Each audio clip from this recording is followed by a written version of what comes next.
Hi, this is Nika. Welcome to Leap Taken. Here at Leap Taken, I talk about all things witchy, craft related, law of attraction, manifesting, esoteric, and everything else in between.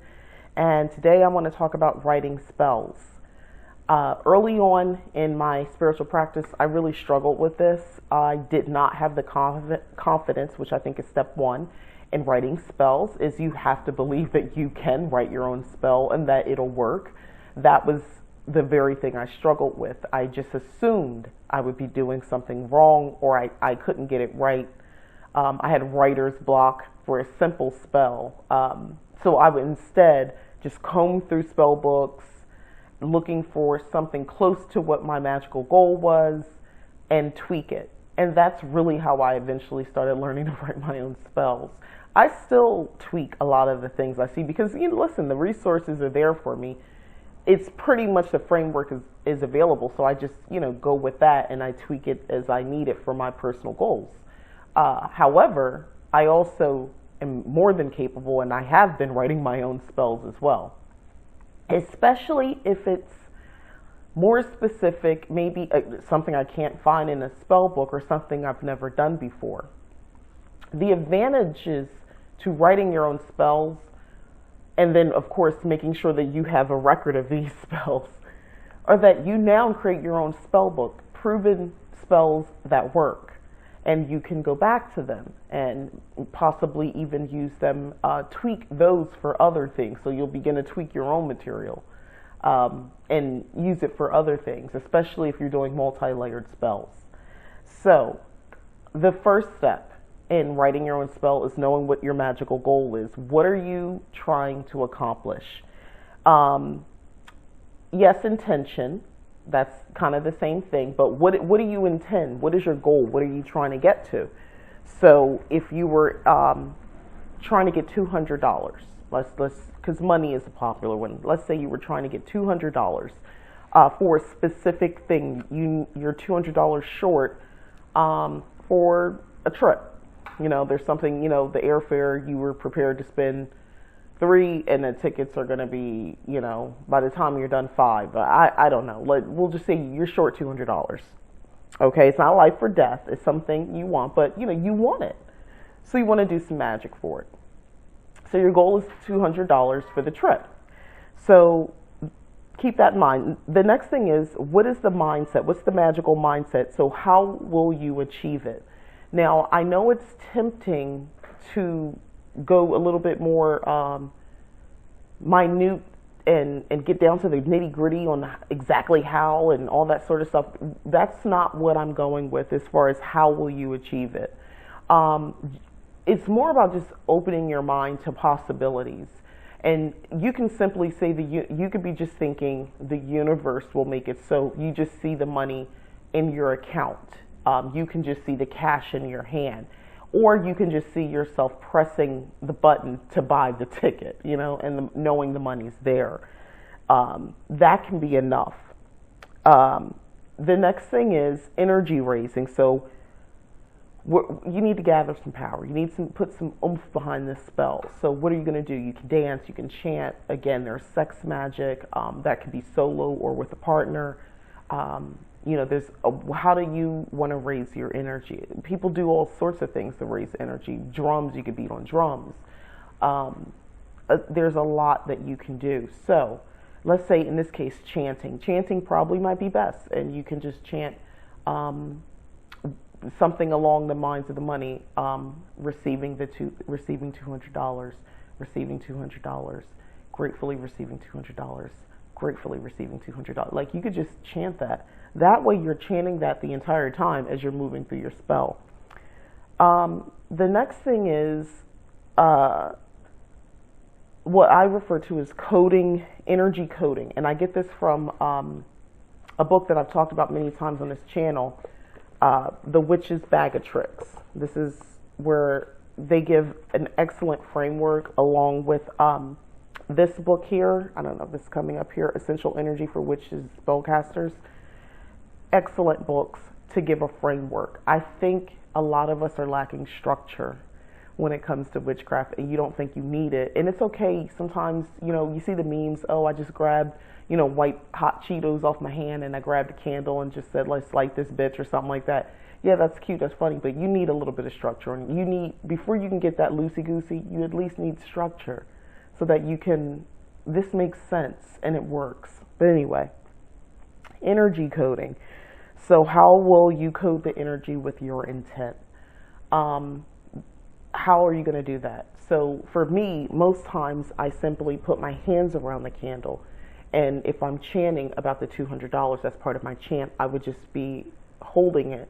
And now I am imagining, for lack of better words, all of that, the goal, the intention, all of that coming out of my mind, through my mouth, and what I speak is going into the candle. And then and the candle in my case, because I'm going to light a candle for the spell. So anyway, and through my hands, my thoughts and all of that, because at this point, everything is aligned. I'm speaking it and I'm thinking it. I'm feeling the chant. And I'm holding the candle and I'm putting that energy into the candle. So that's how I code it. Now, let's say you were writing a petition. You wanted to write a petition to get help, assistance, to get the $200. So in this case, obviously there's more layers to it, because you might want to make an offering or some sorts to whoever you're petitioning. But let's say you want to put your oomph, your energy coding, you want to code that petition, the pen and the paper. So if you haven't already charged the paper, because that's possible, and the pen, if you haven't already done so, or even if you haven't, you just want to input this specific intention into it. Everything has to be thought of, the color ink. So we're talking money, so maybe you want to make sure you write in green ink, if possible.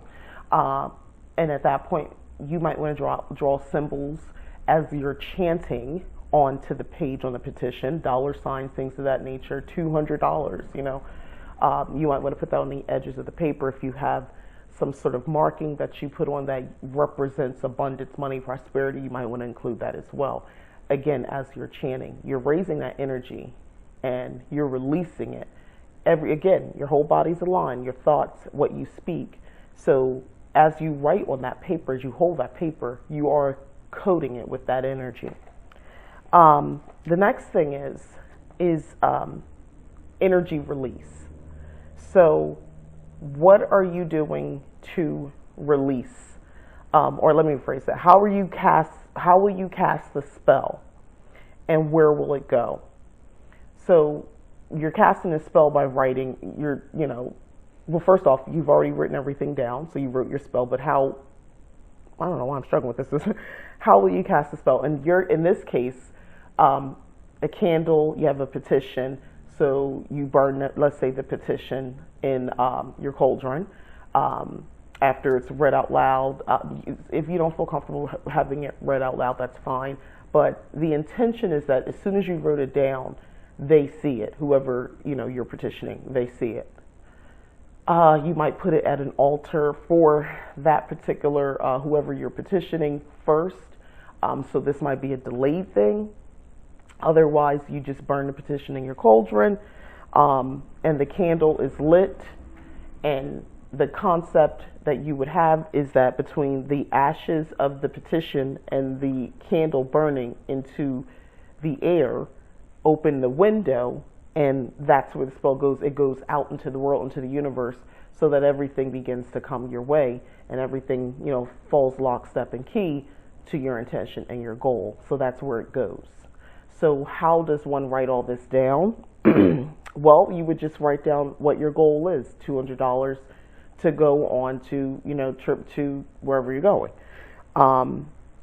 You would write down everything that I just went through. You'd be writing down, what is your magical mindset? You're going to write down how you're raising your energy. I'm chanting such and such. You're writing these things down. So I know it's very common to look at the spell books you see in the store, and you see this, they're selling a design. So pretty is design, and there's just some words there, and you might get a couple things. It tells you what ingredients to get and supplies to use, and everything to say. So your spell when you write it down, may look like that, but you're going to have a little bit more detail in there so that you're guiding yourself, especially if you're not used to writing this. You're going to write magical goal, and then what that is, and, how I'm gathering, I chanted such and such, such and such. Energy coding. While I holding the candle, I'm thinking this, I'm chanting that. You're more or less writing out what it is that you're going to be performing. And then if there's some other words that you want to add, so be it. But it's a little bit more detailed than probably what you're going to see in a book, a spell book that you purchase from the store.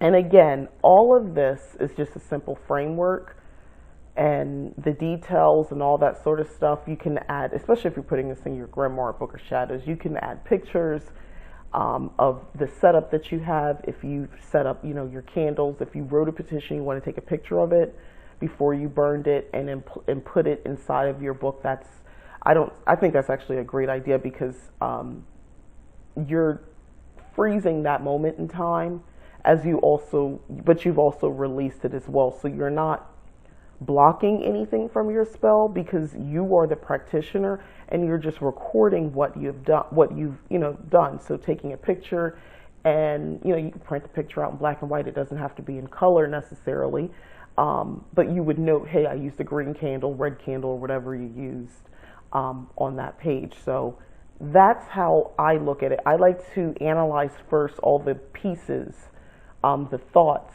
and then you put it down on paper. How you arrange it on a paper, that's on you. That's personal choice. Some people, they just like words. They don't need pictures and anything else to distract them. Some people like props, pictures, things, symbols, and things like that speaks to them. It gets them in the mindset. So if you come back to that spell again, it makes sense to you. Some people don't need a lot of words, just some pictures, some symbols, and boom, they're there. They know exactly what to do if they want to repeat that spell, or that spell had meaning and it was successful. So it means something more to them when they see it, that way in their grimoire. I'll just end it with one of the things that I would just say is really important about writing your own spells is that, besides the things that I had mentioned, to me, it helps define your witchcraft. It defines you as the witch, because you'll start to develop a certain style. It's not that you can't try on different things and try different methods, but after a while, you'll notice you have a certain type of style. It's your signature, and that's powerful. It's uniquely you in how you practice. And when you are working with, intentionally working with energy and those in other realms and those who have passed on, ancestors and, deities and so forth, one of the things that they'll pick up on is you already have an energy signature, but when you're doing your magic, they can sense that. And in a positive, negative way, those who you've invited, assuming hopefully you have protection spells up, but anyway, assuming those who you've invited in and those who you allowed to come and go spirits wise, they may begin to just help you in general. They may boost you up. Ancestors, without even being petitioned, will be helpful to you. They recognize your magical energy signature, when you're doing workings, and they're just there supporting you.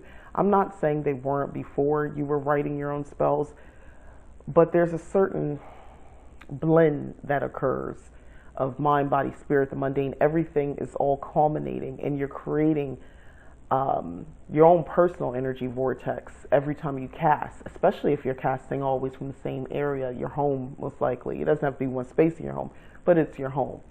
And there's that energy is very powerful and helpful. And if you notice, people who've been practicing for a while, they almost always have positive, successful results with their spells.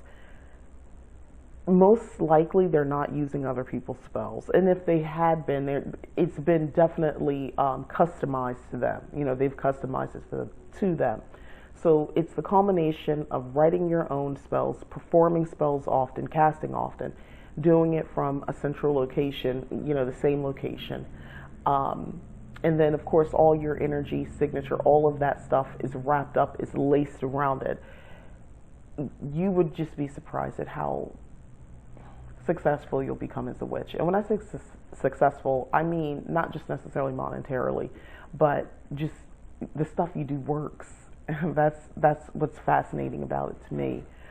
That's why it's important when you see myself and others, we talk about practicing often and everyday practice, how to feel witchy every day. Feel witchy is important. How do I do this every day? How does it feel more real to me? That's important because it adds to your power. It adds to your ability to cast more successfully in the future. So yeah, you want to be doing something every day.